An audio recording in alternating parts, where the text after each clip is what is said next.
Savério, primeiro, muito obrigado por nos atender, viu? Disponibilizar um tempo para atender a Rádio Tatiaia. A gente vai fazer. Eu tenho 9 questões aqui sobre o Palmeiras, algumas mais objetivas, outras um pouco mais menos objetivas, no caso, né? Que você pode falar um pouquinho mais e tudo mais. Enfim, vamos começar aqui a nossa entrevista. Eu queria, primeiro de tudo, perguntar para você se você pudesse resumir e o que você mudaria no Palmeiras, caso eleito, para começar a gestão a partir do ano que vem? O que você mudaria no Palmeiras de cara seriam suas 3 primeiras mudanças para um mandato de 3 anos? Eu agradeço também o convite, muito obrigado. Para nós é super prestigioso, até para que a gente possa divulgar um pouco da nossa campanha, que agora está chegando na reta final. A pergunta parece simples, né? Mas ela é bastante complexa, porque aí a gente pode falar de clube, pode falar do futebol, de tantas coisas que envolvem, né, a Sociedade Esportiva Palmeiras. Mas eu acho assim, objetivamente, nós passamos por um momento que o clube e a instituição demandam um pouco as mudanças que a gente pretende ver implantadas, sobretudo no que diz respeito ao quê? Governança, a que o clube volte a respirar um pouco ares democráticos. O clube tem se encastelado, enclausurado muito nesses últimos anos. Um combate ao clientelismo também. O Palmeiras voltou com um número excessivo de diretores, com um certo patrulhamento das pessoas dentro do clube. Então, o Palmeiras de hoje passa por muitas questões institucionais, que é onde a gente pretende agir. No que diz respeito ao futebol, né, eu acho que hoje nós temos um modelo que é uma construção que conta aí com uma década, né, não começou recentemente, não começou na gestão da minha concorrente. É claro que ela contribuiu também nesse período, né, nessa passagem, mas nós temos aí há 10 anos já de uma transformação que o Palmeiras sofreu a partir da inauguração do Allianz Parque, a passagem do presidente Paulo Nobre, o Maurício, tantos executivos que passaram nesse período. Então nós temos um modelo que eu tenho falado e tenho muita convicção que é um modelo irreversível, né? Um modelo que só tende a se aperfeiçoar e a se aprimorar. É muito difícil alguém chegar a, a, e fazer com que naufrague esse modelo. E por fim, eu acho que em relação ao clube propriamente dito, também, sobretudo agora na campanha mais próxima, né, do associado, lembrando que no Palmeiras hoje, quem decide, quem escolhe o presidente do clube é o associado, e não mais como era anos anteriores o conselho, desculpe. Então, no clube também há muito o que se fazer, né? Existe alguma insatisfação sobre. O Palmeiras é uma sociedade esportiva, o Palmeiras, nos últimos anos, acabou não mais prestigiando as outras atividades profissionais, também no que diz respeito às modalidades de representação do clube, competições menores, em todos os esportes também há um certo desprestígio aos departamentos. Então, assim, tem bastante coisa para a gente agir. E por fim, né, tá ficando um pouco comprida, mas já que você falou uma terceira coisa, que eu acho que não tão menos relevante, é a questão da sustentabilidade financeira. Muito embora pareça a condição do Palmeiras uma condição irretocável, uma condição exuberante, é verdade que nós estamos muito bem, sobretudo em comparação a outros clubes e agremiações do futebol brasileiro, mas nós temos muito também ao que fazer, sabe? Palmeiras hoje, muito embora tenha uma receita bastante elevada, tem uma despesa grande, e para que isso continue, afinal de contas, é isso, né, que a gente quer. A gente quer investir e quer formar times competitivos, mas para isso a gente tem que curar e cuidar da nossa sustentabilidade. Então, as receitas se estagnaram nesses últimos anos, prova disso é que o Palmeiras teve que antecipar cotas de patrocínio no início do ano, em janeiro até setembro. O Palmeiras tem tido no futebol déficit. No exercício passado, o clube social, por incrível que pareça, que cobriu o déficit do futebol. Palmeiras, para cobertura de despesas operacionais, tem se valido muitas vezes, com alguma frequência, de operações tiro curto, operações bancárias de empréstimo de 60, 90 dias. Então, essa é uma outra questão que a gente tem que trabalhar diretamente, que é na recuperação da capacidade de investimento no futebol e também numa condição melhor para o cumprimento do dia a dia das despesas financeiras do clube. Então, para eu resumir aqui, você mudaria algumas questões internas em relação à relação do clube com os associados, enfim, é, aperfeiçoar coisas que da atual gestão no futebol, como a questão do Allianz Parque, enfim, manter o modelo, mas aperfeiçoá-lo, e mudar a sustentabilidade financeira do clube. Seria basicamente esses três pontos. Seria basicamente isso, e voltando ao início da resposta, assim, com muita ênfase no aprimoramento da governança interna do Tá. clube. O clube hoje precisa passar por isso, os órgãos internos precisam, os órgãos de controle, o Palmeiras precisa instituir procedimentos e métodos mais eficazes, isso nós estamos ficando para trás. Hoje existe o movimento de integridade pelo futebol, o Palmeiras não aderiu ainda a um pouco do modelo, né? O modelo atual, que é um modelo um pouco personalista, né? Um modelo calcado em cima de uma pessoa e não propriamente da instituição, acaba não permitindo que a gente tenha essa fluência. Então, claro que assim, parece que objetivamente, no prazo, né? No curto prazo, é a questão financeira, basicamente, e a gente encontrar uma condição no futebol de melhoria. Até porque o Palmeiras vai passar por transição de elenco, tem contratos encerrando, existem questões. Todo fim de ano traz uma questão de renovação contratual e traz uma renovação de contratações, né? Isso faz parte do dia a dia, mas é um pouco por aí que nós pretendemos atuar dentro da instituição, né? Tá. Governança, democracia e visão de longo prazo, onde nós queremos estar em 5, 10, 20 anos. Tá, entendi. Próxima pergunta, caso eleito também, como é que seria a sua relação com a Mancha Alviverde, que é a maior torcida organizada do Palmeiras, e atual, dando o lado da gestão, né, da gestão atual, que é rompida com a organizada. E queria saber como é que seria a sua relação com a Mancha. Olha, se você me permite, eu vou falar da Mancha e vou falar das demais, porque a Mancha é a maior, é verdade, mas ela não é a única torcida organizada. O Palmeiras tem a TUP, o Palmeiras tem outras, a Porques, enfim. É, a gente tem que tratar como um todo, porque o que aconteceu em relação especificamente à Mancha Verde e à minha concorrente é algo pontual, algo que diz respeito a eles. É uma relação que começou e que no seu primórdio foi uma relação de muita proximidade, foi um modelo que até eu, com muita tranquilidade, sempre disse que era fadada a acabar mal, como acabou. Ah, nos afigurava mesmo como a crônica da morte anunciada, porque não é adequado que se tenha uma relação de tanta proximidade. Eu acho que a gente tem que ter uma relação institucional, né? Parece um lugar comum falar isso, mas o que nós queremos dizer com isso? É entender que a torcida organizada é um ator, é um agente do nosso mercado futebolístico, né? Tem uma relação com o clube, isso é inegável, e a partir daí traçar a forma de se relacionar, mas isso não significa dizer fornecer benesses, dar ônibus, dar ingresso, isso nunca aconteceu. Eu acredito que você saiba que eu passei pela diretoria de futebol, né, do clube por 4 anos, e lá também tivemos relacionamento com a torcida organizada nessa época, e isso aconteceu dessa forma. Ninguém nunca teve favor ou qualquer tipo de benefício. Há coisas que eu não acredito, como, por exemplo, a torcida uniformizada querer falar com o jogador, fazer reunião, discutir com o treinador. Isso assim, quando muito é com a direção que ela deve falar. Então, esse é o nosso objetivo, né? Quer dizer, que nós reconheçamos na torcida organizada um agente, um ator. Veja, eu estou falando de forma geral, tá? Eu não estou querendo dizer.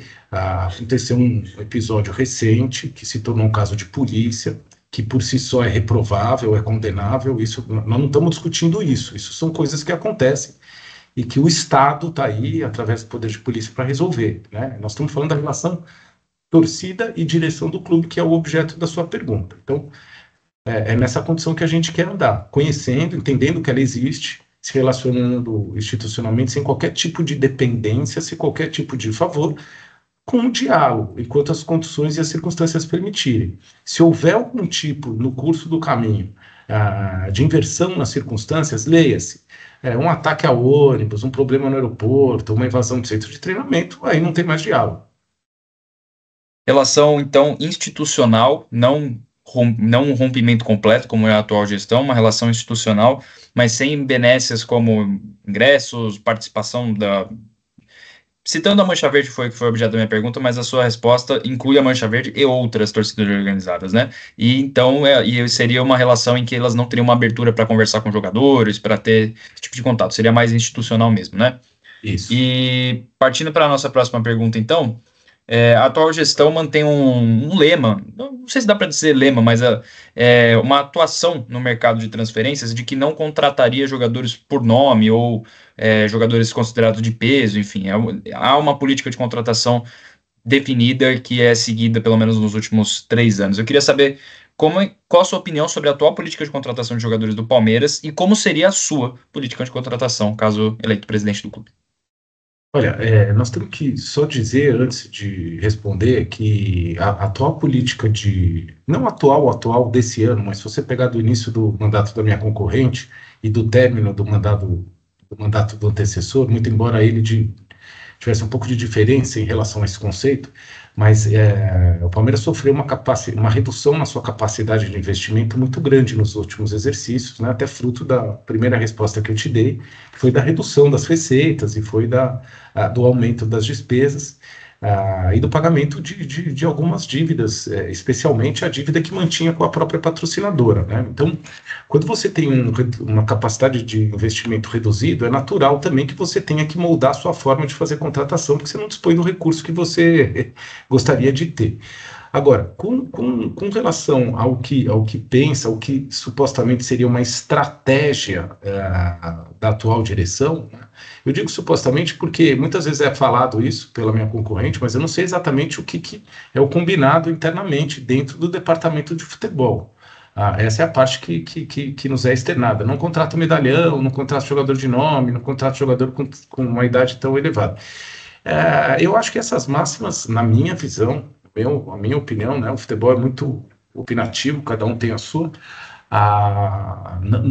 Não acho que nós devamos engessar esse tipo de conceito, não é dessa forma, até porque um elenco de futebol ele tem o seu dinamismo e ele vai revelando as necessidades dele, que podem às vezes passar por ter um jogador mais experiente, um jogador mais rodado, justamente, até no caso do Palmeiras, que tem com frequência lançado esse valido de garotada para jogar, né? Então, é uma pergunta interessante, porque assim, fica a questão do medalhão, a questão do jogador de nome, eu não vejo problema nenhum em trazer esse tipo de jogador. Não estou dizendo que eu vou trazer esse ou outro, eu acho que isso parte por decisões de natureza colegiada, né? Na época que eu fui diretor foi assim, que envolvem o quê? Comissão técnica, em conjunto com a direção e o executivo de futebol, e a partir daí e da tentativa de suprir necessidade, jogadores mais jovens. É claro que é sempre interessante a gente olhar também essa potencialidade de jogadores que tenham condição ainda de uma transferência e assim por diante.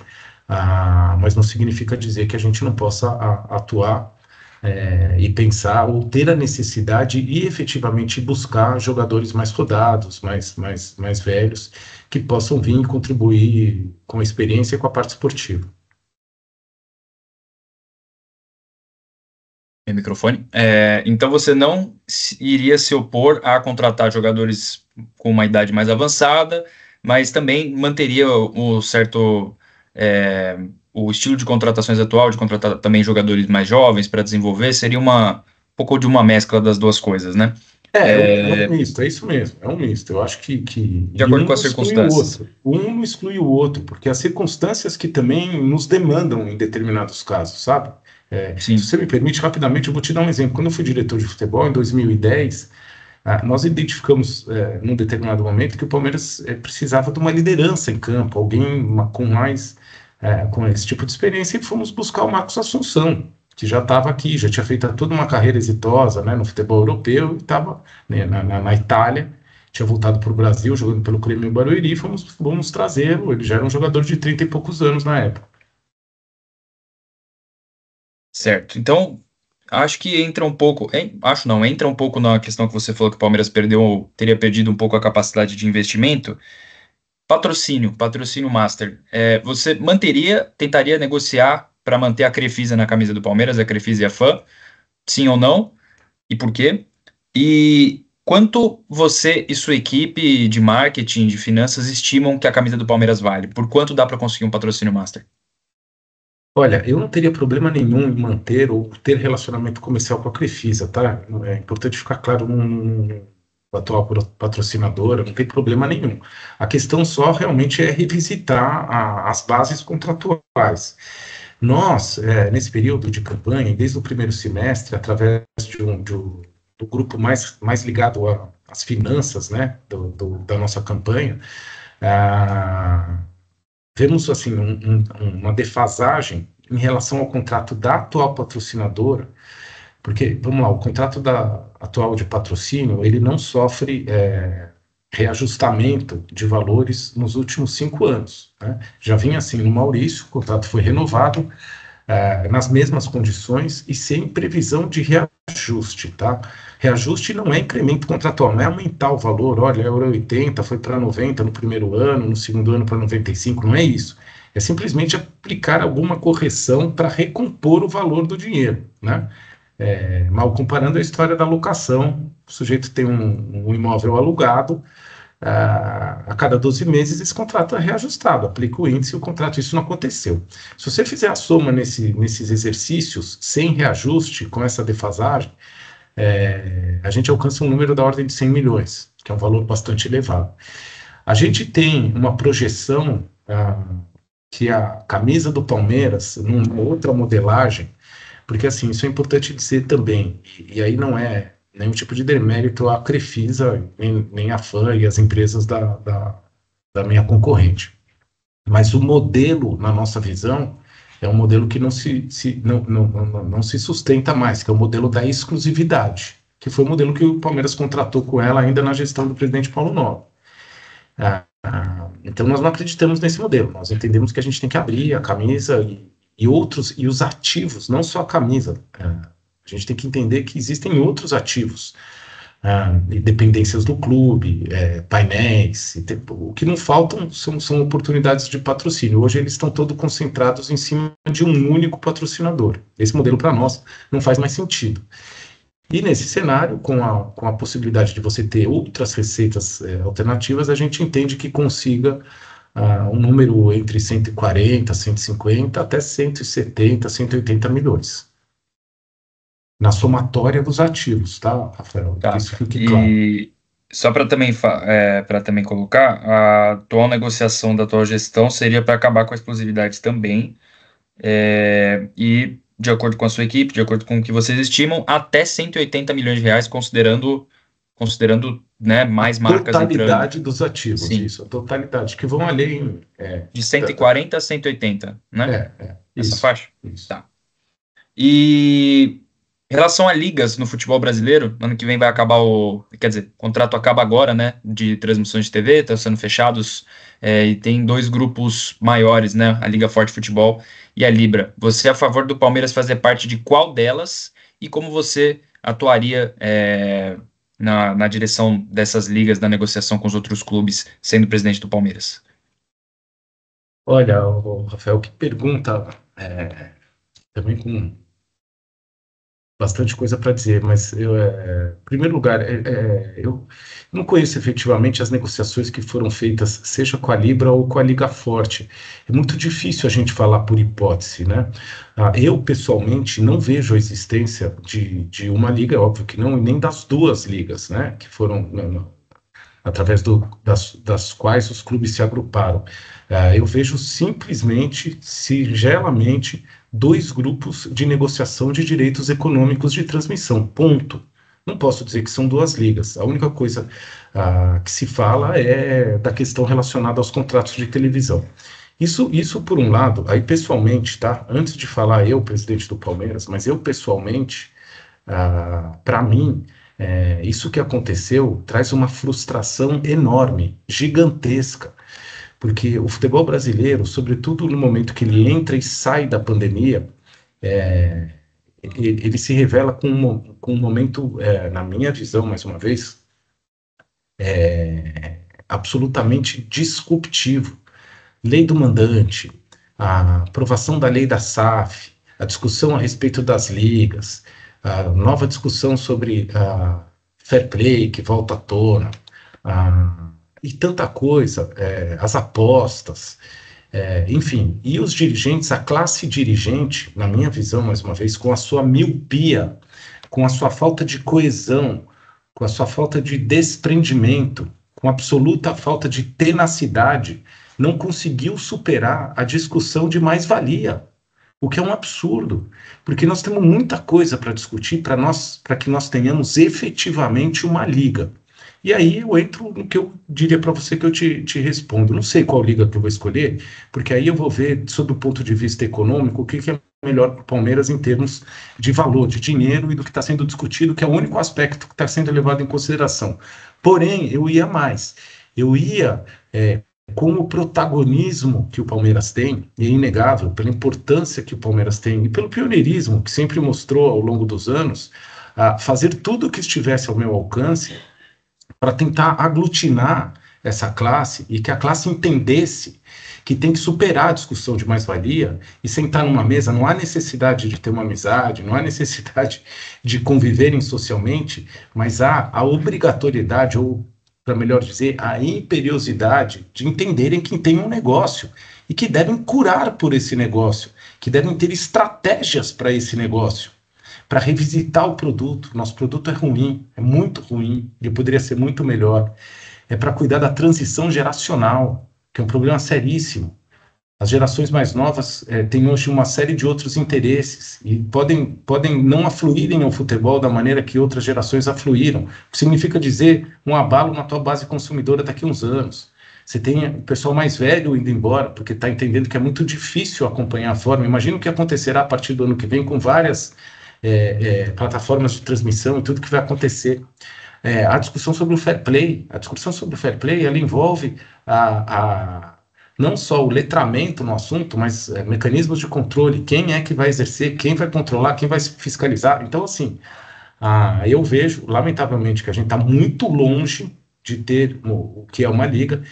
Agora, é um tema de fácil adesão. É claro que eu quero que a liga funcione, que seja uma só, né? Mas nós estamos muito longe disso. Então, o que eu faria era dirigir e conduzir o Palmeiras dentro desse protagonismo para uma coisa que eu entendo que é a realidade, ou nós vamos fazer a lição de casa, nós, a classe dirigente, vai fazer a lição de casa e projetar o negócio que tem para 5, 10, 15 anos, como a Premier League fez.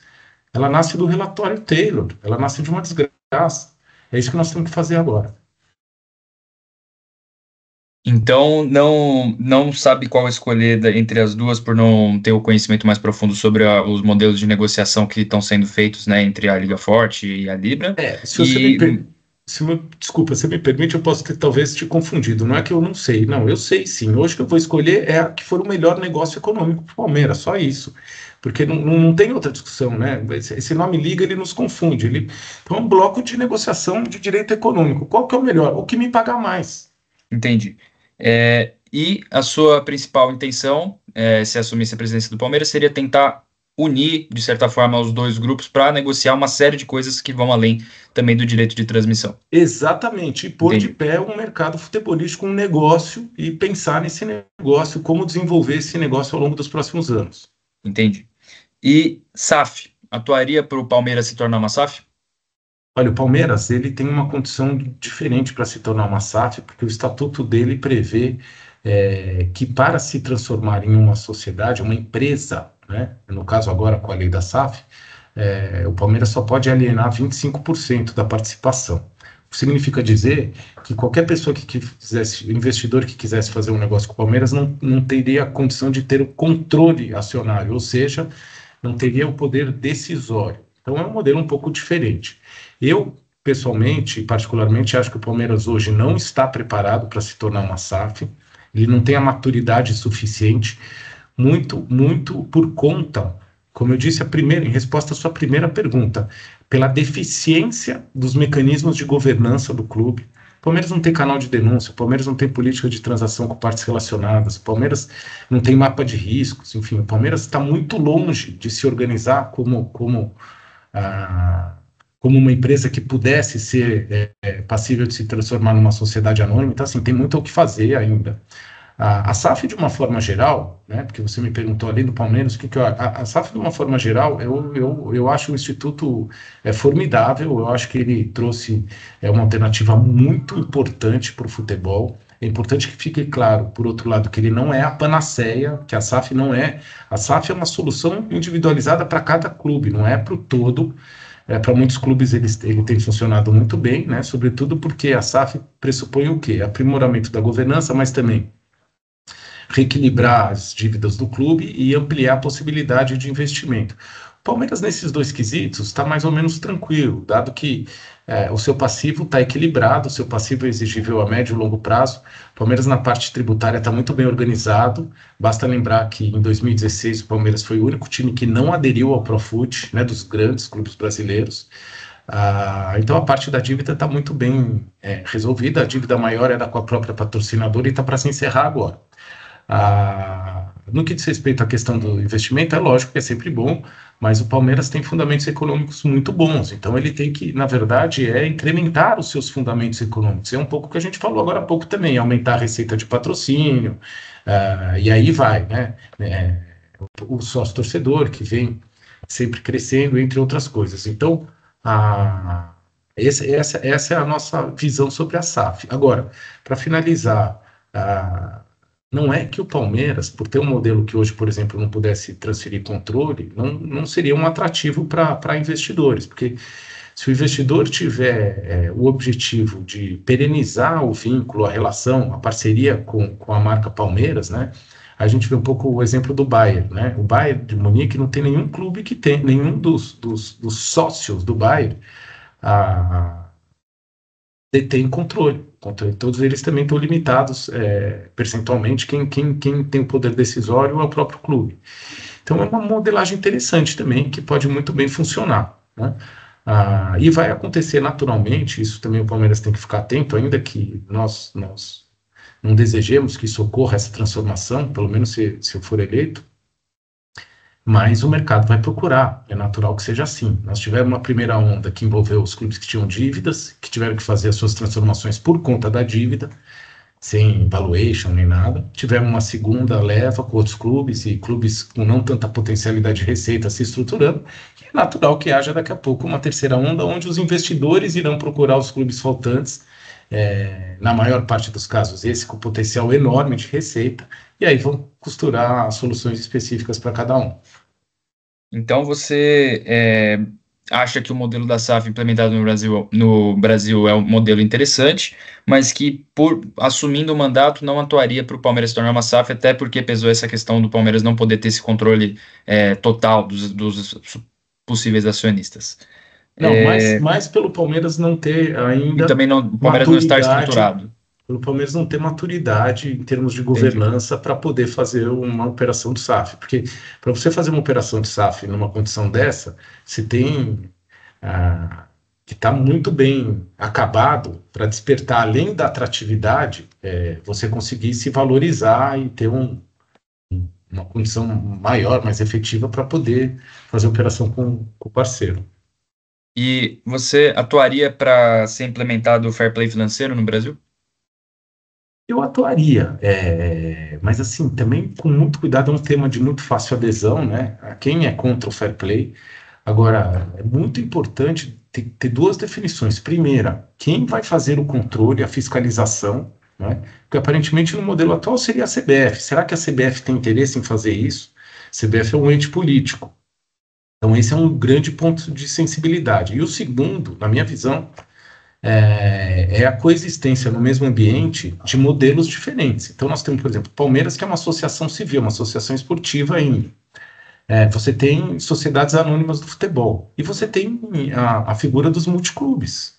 né, que pressupõe, por exemplo, negócios entre... Como é que funcionaria no fair play, por exemplo, entre uma organização multiclubes quando vem um jogador emprestado de outro país? Ele seria computado para fins do fair play? Como é que funciona, por exemplo, no caso de uma associação civil como o Palmeiras, quando se fala em fair play, fala muito em limitar o gasto, né, em percentuais e tal. Eu, por exemplo, sou contra, no caso de uma associação esportiva. Por que que o Palmeiras, nesse modelo, só poderia gastar, por exemplo, 70%, 80% do que recebe? Se eu sou uma associação esportiva e estou em dia, pago todos os meus compromissos, eu posso gastar 98%, porque eu não tenho que distribuir dividendos, eu não sou uma empresa. Aliás, eu tenho uma obrigação legal, uma associação, de reinvestir-se. Eu tenho que pôr dentro do mesmo clube. Então, esse é um ponto sensível. Como fazer funcionar um sistema onde aparentemente a gente não sabe quem é que vai fazer a fiscalização e controle, e segundo, onde vão coexistir atores com naturezas jurídicas diferentes. Certo, eu tenho mais Eu fui três. claro nesse ponto ou eu te confundi? Não, foi sim. Você pesou uma série de questões sobre como construir esse fair Isso, play é isso aí, financeiro, é né? isso Não, aí, não é isso aí. simplesmente limitar É, gastos assim, essa teria é. que ter um grande. Entendi. Agora, o Rafael, você me permite, só para finalizar, eu sou absolutamente a favor, né? Como eu disse, é um tema de fácil adesão, né? Outro dia eu vi minha concorrente, eu quero fazer um fair play. Assim, mas a senhora pensou como é que vai fazer? Tem uma outra questão que é o seguinte: muita gente confunde, né? Ou deseja, é a melhor palavra, o fair play para fins de ampliação de competitividade.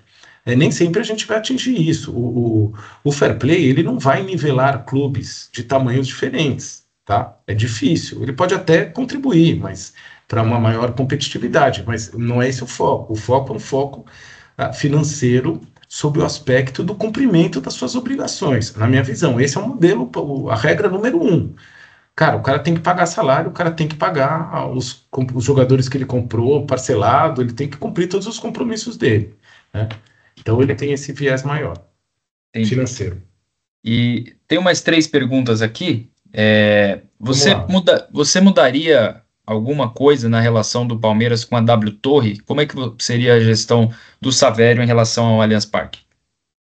O Rafael, eu não sei como ficou esse contrato recentemente costurado, né, esse acordo. Nós não temos acesso a esses dados e nada disso foi explicado. No entanto, eu estou no Palmeiras há bastante tempo, e eu vi o processo ser concebido, né, gerido e aprovado em 2007, ainda na gestão do presidente Della Mônica, e depois na presidência do Beluso. Eu era diretor. O modelo do contrato, que foi feito com total ineditismo, né? Mais uma vez, essa característica de pioneirismo do Palmeiras. O Palmeiras, na ocasião, não tinha alternativa senão fazer uma parceria para fazer um investimento desse porte, dessa envergadura, e ali se pressupôs, desde o início, uma relação de ganha-ganha. Então, assim, só funciona, esse contrato ele só para de pé efetivamente com uma parceria entre os dois. Se você pegar, nós cumprimos agora, nesse mês de novembro, 10 anos da inauguração do Allianz Parque, contrato de 30 anos, nós cumprimos um terço do contrato agora. Nesses 10 anos, nessa primeira terça parte, o período mais profícuo desse relacionamento foram nos anos em que se entendeu e se levou a efeito na prática essa parceria. Na saída do contrato, teve uma briga inicial, a primeira arbitragem, ainda sob a presidência do Paulo Nobre, e agora, mais recentemente, até o acordo tinha voltado ao estado de beligerância, desde o início da gestão da minha concorrente, que inclusive sempre alardeou que era o pior negócio da história do Palmeiras, que receberia um Coliseu e assim por diante. Nos anos do Maurício, quando ele faz a aproximação e começam a colher benefícios de lado a lado, foi a melhor época da parceria até aqui. Então, assim, eu entendo que em qualquer caso só existe, é um jogo de ganha-ganha, não tem outro conceito. Que bom que as partes se ajustaram agora. Por quê? A partir de cada um dos lados contratantes potencializando o negócio do outro, né? O Palmeiras recebe o Allianz Parque incomodato nos dias de jogos e tem que dar as 10, 12 mil cadeiras para a W Torre. Isso tem que funcionar bem, para que ela possa vender essas cadeiras, para que as pessoas tenham acesso. Um dos grandes atrativos dela, além dos shows, é ter esse contingente de pessoas com que ela transaciona passaportes e outros modelos de ingresso. Então, assim, e o Palmeiras, pelo seu lado, a mesma coisa. Precisa ter, até para... Hoje o Palmeiras tem um acesso interno do clube, acho que você sabe disso, para as dependências do Allianz Parque, do Allianz Parque. Então, assim, sou absolutamente favorável à aproximação, à parceria, e é assim que tem que ser conduzido, com o entendimento que só um jogo de ganha-ganha renderá aí um bom aproveitamento desse contrato pelas duas partes nesses anos todos que ainda faltam. E houve agora, né, na atual gestão, essa reaproximação depois de alguns conflitos, né, e o Palmeiras conseguiu arrecadar e conseguiu que a W Torre pagasse 50 milhões mais as outras dívidas, enfim, foi feito um acordo recente. Vou te perguntar agora sobre duas figuras do atual elenco, que fazem parte do futebol do Palmeiras, Abel Ferreira e Dudu. Tentaria manter o Abel até 2027, que seria o fim do seu mandato, caso eleito, e o Dudu manteria no elenco? Eu manteria ambos. Eu acho que o Abel ele tem mais um ano de contrato, correto? Até o final de 2025, e então necessariamente o primeiro ano ele vai estar ainda sob contrato com quem vencer a eleição do dia 24. E sendo eu, né, que eu espero, é claro que sim. A ideia seria conversar com ele no sentido de manter e de prorrogar o contrato dele por mais um período. O Dudu também está sob contrato. O Dudu, pelo que eu sei, também está sob contrato por mais um ano. Eu lembro que a última renovação eu ainda era membro do Conselho de Orientação e Fiscalização, foi quando ele volta da Arábia. E alguém que eu também entendo que deveria continuar conosco. Agora, em ambos casos, é necessário que tenha uma conversa, que a gente possa dialogar, né? Sobretudo no meu caso, porque sempre que chega uma pessoa nova, né? É importante que se respeite isso, né? Que as pessoas conversem. Às vezes a pessoa pode não ter interesse ou pode ter uma outra ideia em função de uma mudança, né? Espero que isso não aconteça, porque a minha intenção, e aí, em resposta à sua pergunta, é que os dois permaneçam com a gente. Indo para a nossa pergunta final, Savério, eu vou me estender um pouco, a pergunta vai ser um pouco menos objetiva e você pode também se estender na sua resposta. São mais de 30 títulos da atual gestão, incluindo base, futebol feminino e time profissional masculino. O Palmeiras é um dos clubes com a situação financeira mais controlada em comparação com outros. É o clube com o maior poderio financeiro dos últimos anos ao lado do Flamengo, um pouquinho abaixo do Flamengo, mas está ali sempre disputando tudo. O técnico como Abel Ferreira segue no clube. Tem toda essa situação no atual Palmeiras. Por que os associados e o torcedor do Palmeiras devem acreditar que a atual gestão não é a gestão ideal para o clube e votar em você? Olha, Rafael, não é questão de acreditar que não é o ideal para o clube. A questão é a questão de ter acreditar no sentido de se convencer de que não é uma boa gestão. Não? Eu acho assim, são alternativas, né? São projetos diferentes. O nosso projeto é um projeto de alguém que está no clube desde que nasceu, de que é palmeirense que nasceu, que as pessoas dentro do clube se identificam com a pessoa e que sabem que não tem características da atual gestão, que é uma gestão personalíssima, uma gestão de curto prazo, né, que a pessoa não transcende uma estratégia para depois da saída dela. Prova disso é que diz e repete com bastante frequência que no momento da saída dela é provável que conforme for as coisas, o Palmeiras desande, que é um contrassenso, porque qualquer pessoa que passa por uma função de mandatária tem que cuidar pela perenização do negócio. Ela não pode entregar algo que alguém venha e acabe logo na sequência. Existe muita insatisfação dentro do clube, por diversas razões, sobretudo pelas razões que eu tratei com você no início, pela falta de mecanismos de governança. Nós tivemos recentemente um exemplo do problema que teve com o conselheiro, que foi mal versado. O Palmeiras, por exemplo, não tem um canal de denúncias hoje. O Palmeiras não se organiza internamente. Os sócios têm bastante insatisfação no que diz respeito a as modalidades esportivas. A gente vê dentro do clube categorias menores, né, que representam o clube em competições de basquete, vôlei, ginástica, que tem que se cotizar para representar o clube, tem que fazer rifas para poder comprar um uniforme e representar o clube, ou para se deslocar para eventos em nome do clube. Então, assim, a própria questão da piscina, que foi tão alageada, a piscina, com um mês de entrega, ela foi fechada novamente para reforma, serviço mal executado. Então, o Palmeiras tem sido enredado de uma forma, tem se tornado praticamente um CNPJ dentro de uma holding empresarial, e isso tem trazido muito descontentamento para quem vive o Palmeiras, sobretudo o associado. Claro que o momento esportivo ofusca muita coisa, e é claro que nós reconhecemos essas conquistas, mas, de novo, essas conquistas, elas começam a ser construídas através de um processo que conta com uma década. E esse processo não começou agora em 2022. Então, há muita gente que talvez não esteja sob esse processo de hipnose com que a grande maioria vive hoje, que sabe que tem muito o que fazer e que o Palmeiras tem muito para melhorar.